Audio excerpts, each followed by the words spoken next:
8 de la mañana con 5 minutos. El tema, lo escuchábamos ya en los titulares, ¿cierto? Con Gerardo. El tema de la salud, de las ISAPRES, es uno de los temas que están sobre la mesa y que probablemente va a tener algún avance y alguna decisión, resolución durante este mes de enero, porque evidentemente la situación de las ISAPRES y la crisis de las ISAPRES es urgente. Ayer hubo un nuevo cálculo de la superintendencia del ente regulador que lo que sostiene primero es que recalculó la deuda de las aseguradoras y que se subió desde los 1.000 millones que se había establecido en un principio por parte del gobierno a 1.184 millones de dólares al 30 de septiembre de 2023. Y lo otro que estableció, ¿cierto?, es que las ISAPRES tendrán, para evitar una quiebra, tendrían que subir los planes, el precio de los planes base entre 6,8% y ya hasta un 41,4%. Es parte de los temas que vamos a conversar con nuestro invitado, el exministro de Salud, Jaime Mañalich. Doctor Mañalich, ¿cómo está? Muy buenos días. Muy buenos días. ¿Cómo están ustedes? Bien. Espléndidamente bien. ¿Cómo le ha ido? Bien, ha sido un buen comienzo de año. Ah, qué bueno, qué bueno. A ver, usted como exministro de Salud y además ha seguido muy de cerca, no se ha salido, digamos, de mirar el espacio de la salud. Vamos al tema de la ISAPRE y vamos a retomar también después, ¿no es cierto?, el tema COVID, que está siendo una complicación a nivel mundial. Estamos viendo algo de España, pero vamos a la situación. Esta decisión ayer, o esta información que entregó la superintendencia, que recalcula en 1.180 millones de dólares la deuda de la ISAPRE, ¿esto aliviana la carga, abre espacio, mueve el escenario o estamos en el mismo lugar? Esta información que entrega ayer la superintendencia tiene que ver con la sesión maratónica doble hoy día de la Comisión de Salud del Senado, donde se va a discutir la ley corta. Y como ustedes recuerdan, la semana pasada el presidente de la comisión, senador Castro, dijo: no podemos legislar a ciegas sin tener información de datos. Y los datos que se entregan son los que él pide, o la comisión pide, es a ver cuánto es la deuda que las ISAPRES deberían devolver por la tabla de factores. Uh-huh. Ustedes se recuerdan, inicialmente la superintendencia había calculado 1.400 millones de dólares.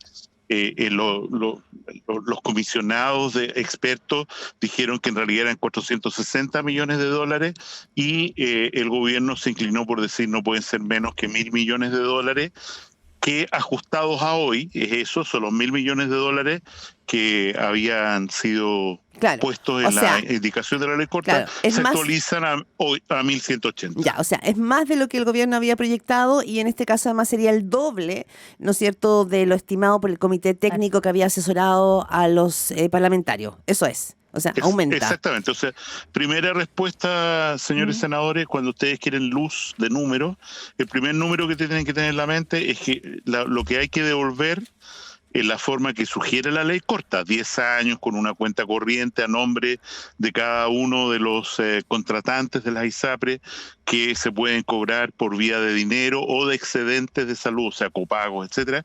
Ese número son 1.180 millones de dólares, perdón. Y lo segundo, pregunta es, para que una ISAPRE se mantenga en equilibrio, o sea, no quiebre. ¿A cuánto debería... No quiebre. ¿A cuánto debería subir su precio base?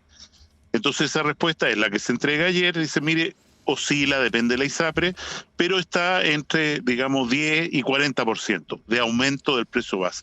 Esto no quiere decir, Connie, Claudia, que esto sea una indicación del Ejecutivo. O sea, que el Ejecutivo está diciendo, mire, estoy proponiendo que suba. No, ellos dicen, esta es la información que ustedes requirieron, esto es.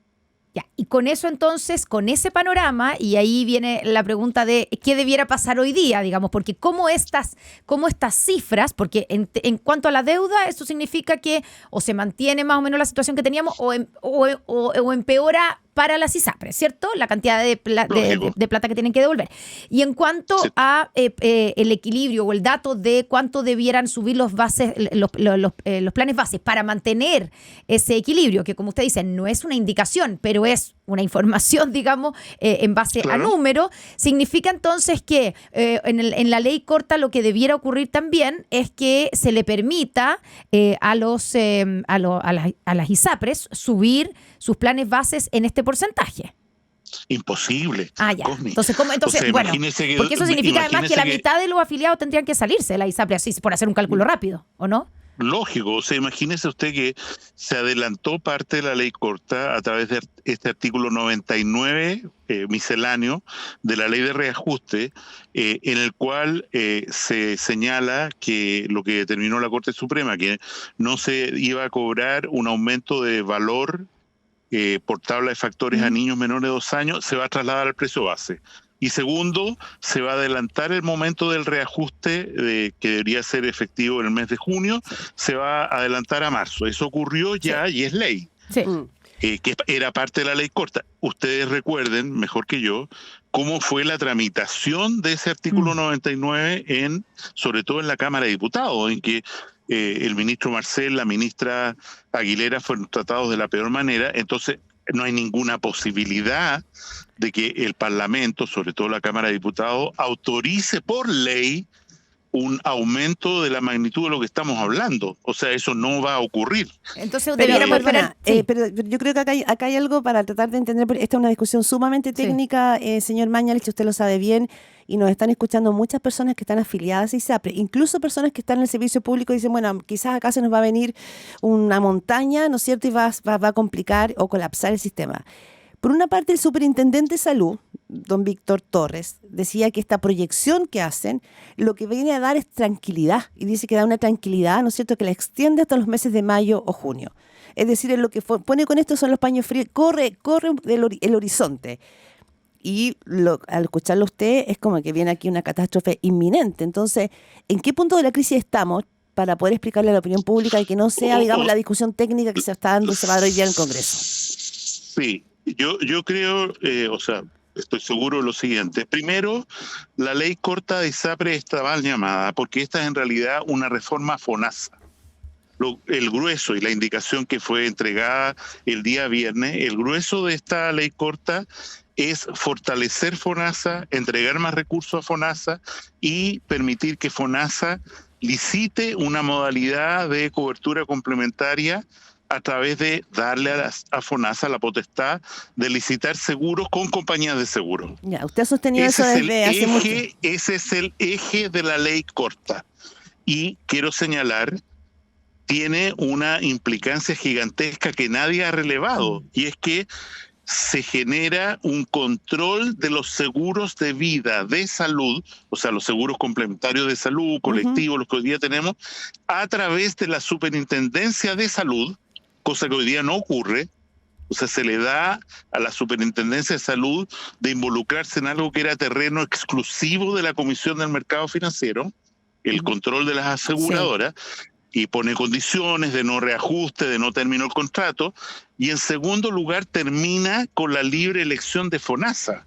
Y esto quiere decir, y esto está muy claro en el informe financiero de la ley corta, de las indicaciones, que cuando una persona elige, toma la modalidad de cobertura complementaria en un seguro complementario de salud, tiene que atenerse a funcionar en la red que esa compañía de seguro ha convenido. O sea, la compañía de seguro le dice, va a ir a tal parte a atenderse y no a tal otra. Y eso significa que la modalidad de Estamos conversando con el doctor Jaime Mañalich. Doctor Mañalich, se cortó. Es que se nos produjo un pequeño bache de sonido y lo perdimos la última frase, a ver si puede retomar. Usted está diciendo en el fondo que la ley corta de ISAPRE, como está formulada primero, es como en el fondo apunta a fortalecer FONASA y no a salvar a las ISAPRE. Exactamente. No hay ninguna posibilidad de hablar siquiera de salvación de las ISAPRE. La ISAPRE. Señor Mañalich, no sé, tenemos como que su voz se escucha entrecortada y por lo tanto no lo escuchamos clara y rotundamente. Ahí, se cortó. Pero vamos a retomar Ahora, la comunicación. ojo, yo creo que acá es importante destacar también que el exministro de Salud, Jaime Mañalich, viene haciendo el punto sobre esto, es decir, que finalmente aquí lo que habría, lo que plantea, ¿no es cierto?, un camino hacia FONASA encubierto, que en el fondo lo que se quiere hacer acá es trasladar todo el sistema privado a un solo gran, ¿no es cierto?, nuevo sistema de salud en que convivan ambos a través de seguro. Este es un argumento que él viene sosteniendo hace ya mucho rato, porque en el fondo lo plantea como que aquí el debate es mucho más ideológico. Claro, y que esto no es, por eso dicen, no es una ley corta como se presenta una ley corta, uno piensa para resolver el problema puntual de ahora y después vendrá la reforma grande, sino que esto sería en gran parte la reforma grande. Sí. Ya retomamos el contacto entonces con el ex ministro de Salud, Jaime Mañalich. Ya, lo escuchamos, estábamos retomando, quedamos, doctor Mañalich, en que usted sostiene entonces que la ley corta apunta a fortalecer FONASA y no a salvar a las ISAPRES. Incluso, corríjame si no estoy en lo correcto, usted está sosteniendo que la ley corta busca terminar con las ISAPRES, ¿o no? O sea, la ley corta de hecho termina con las ISAPRES. No, como estaba señalado en el proyecto constitucional de septiembre del año pasado, que fue rechazado, ahí se establecía una norma legal, constitucional, para terminar con las ISAPRES. Eso no fue aprobado, y lo que va a ocurrir es que algunas ISAPRES van a sobrevivir y lo van a hacer creando planes. No, tenemos un problema de comunicación. Quizás va en tránsito y seguramente hay un problema de traslado, sí. Bueno, la discusión está puesta ahí en el Congreso, se mantiene muy viva. Hay quienes dicen, ayer, ojo, porque ayer hablaba, no sé si lo viste, hablaba Evelyn Matei y habló también el alcalde Rodolfo Carter, señalando y de alguna manera criticando duramente al gobierno, diciendo que estaban siendo poco eficientes en evitar una inminente quiebra de las ISAPRES. Muy preocupados, decían ellos, porque lo que puede venir acá es, por lo tanto, ¿no es cierto?, una situación muy compleja para el servicio de salud público. Claro. Entonces hay alcaldes que ya empiezan a poner también el tono, o sea, se sale solamente de la discusión política del Congreso y empieza a tener, ¿no es cierto?, una consecuencia, un movimiento desde el espacio municipal. Claro, porque lo que están viendo probablemente los alcaldes es que esto va a producir, digamos, en los consultorios, en el hospital público, eso es lo que están previendo, que esto va a producir un aumento en la demanda, un aumento en las listas de espera, un aumento de cantidad de gente que se pueda dejar de atenderse en el sistema privado. ¿Por qué? Porque en el fondo lo que se sostiene es que si bien las ISAPRES son el aseguramiento privado, no es lo mismo que los proveedores privados, pero que los proveedores privados, la clínica, el centro de salud privado, depende también en gran medida, en un 50% de su financiamiento, de las ISAPRES. Y si las ISAPRES quiebran o alguna parte de las ISAPRES quiebra, eso va a tener alguna consecuencia en los proveedores privados. Y hoy día el sistema de salud en Chile se basa en proveedores privados y públicos. Claro. O sea, aquí hay mucha gente que tiene FONASA, o sea, la mayoría de los chilenos, digamos, está en FONASA, así que es un porcentaje menor los que estamos en ISAPRE. Pero la mayoría de los chilenos que está en FONASA también se atienden por parte de ellos en centros privados, a través de la modalidad libre elección, que según lo que alcancé a entender que decía el exministro, es que también la ley corta termina con la libre elección, de alguna manera termina con la libre elección de FONASA. Sí, no le entendí eso tan específicamente, pero dijo algo así, que yo quería preguntarle para que lo pone. Sí, eso dijo. Sí. Exactamente, eso es lo que dijo. Bueno, hay una discusión que es una opinión la que está dando, ¿no es cierto?, Jaime Mañalich, porque la discusión está llevándose en el Congreso. Hago el punto sobre los alcaldes, porque finalmente lo que decía Evelyn Matei y lo decía también el alcalde Carter, es que aquí el problema de fondo es que se está corriendo un riesgo de quedarse sin salud privada, que hay personas que están con tratamientos en curso, tratamientos de cáncer y muchos otros, y que esto va finalmente a terminar estresando también el servicio de salud pública, donde ya hay larguísimas listas de espera. Entonces, esto podría terminar siendo un colapso. Y otro tema, bueno, probablemente tuvimos ahí un problema con la comunicación con Jaime Mañalich, se notaba que iba en tránsito.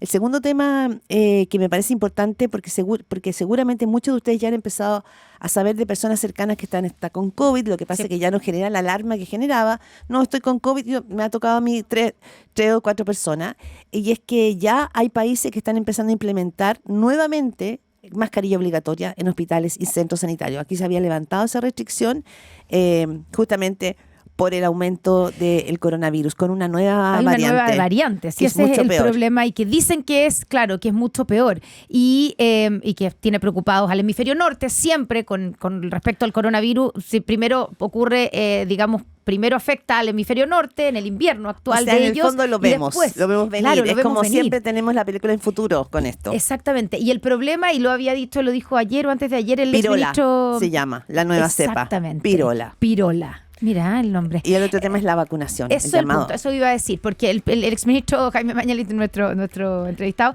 dijo en los últimos días y llamó nuevamente a retomar el tema de la vacunación, porque efectivamente ha habido una baja tremenda en la vacunación y hay mucha gente que, por ejemplo, que no se han vacunado con la bivalente.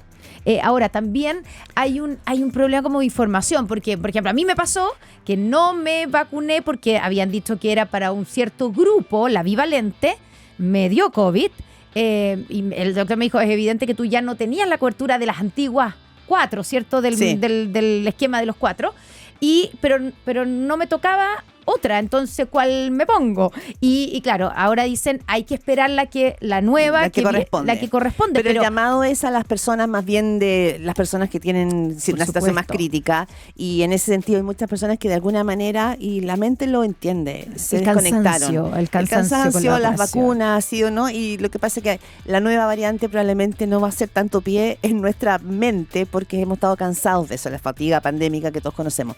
Pero sí, esta nueva cepa está llamando a mayor cuidado y así que bueno, son 8:21. A vacunarse los que no se han vacunado y que están en el grupo, de riesgo. Exacto.